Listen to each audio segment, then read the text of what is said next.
Hello, and welcome to another episode of Nostalgic Mystery Radio. I'm your host, Stevie K, and it's my honor to bring you the radio shows of yesteryear. For this episode, I bring you Dragnet, episode titled The Big Cliff, originally aired June 28, 1951, where a 63-year-old woman dies under mysterious circumstances, and the coroner has a hard time finding out the cause of death, and suspicion then turns to her husband. So sit back and relax, and I hope you enjoy this Nostalgic Mystery Radio. Thank you for listening.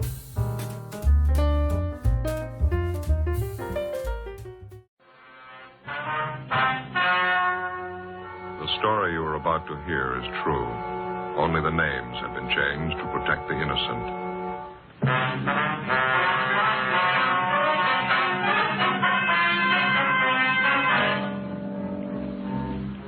You're a detective sergeant. You're assigned to homicide detail. An elderly man reports the sudden death of his wife. He claims he awoke in the morning to find her dead on the floor of their bedroom. The cause of death is not apparent. Your job? Investigate.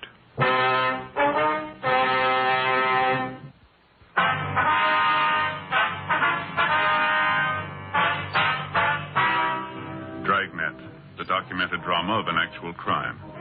For the next 30 minutes, in cooperation with the Los Angeles Police Department, you will travel step by step on the side of the law through an actual case transcribed from official police files.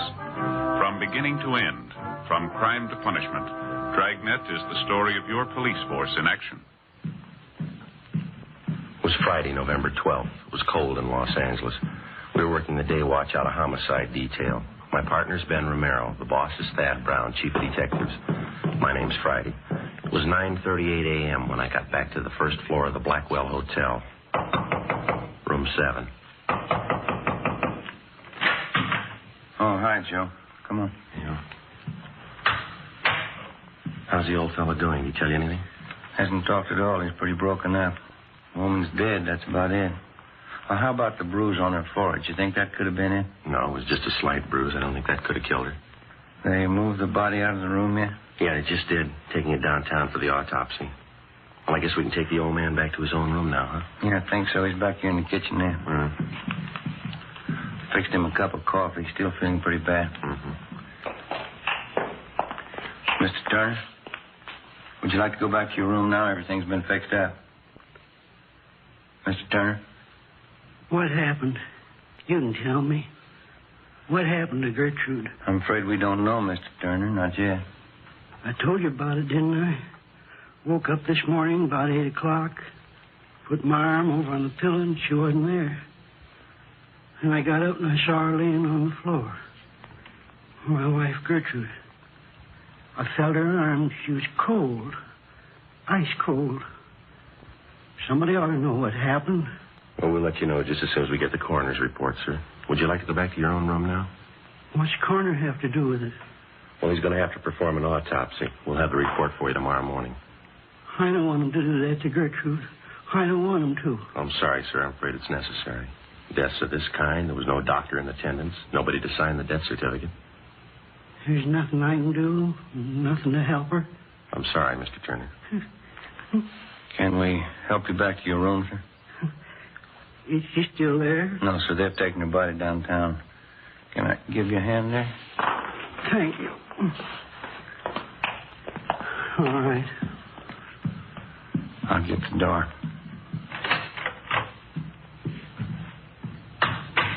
Where'd Mr. Parkson go? Who's that, sir? The hotel manager, Mr. Parkson. Oh, yeah. These are his rooms here. I wanted to tell him thank you for letting me stay down here a while. Well, I think he'll be back in a few minutes. He was busy outside. Nice of him. Let me use his place. I couldn't stay in our room. Not the way it was. Gertrude lying there. It's all right now, Mr. Turner. Can you make the stairs all right? Yes, sir, thank you. I'm just a little tired, that's all. Guess the whole thing's been too much for me. Maybe you'd like to have us call your family doctor. No, we don't have a family doctor. I'll be all right after a spell. It's just hard to understand, that's all. I have to think about it a while.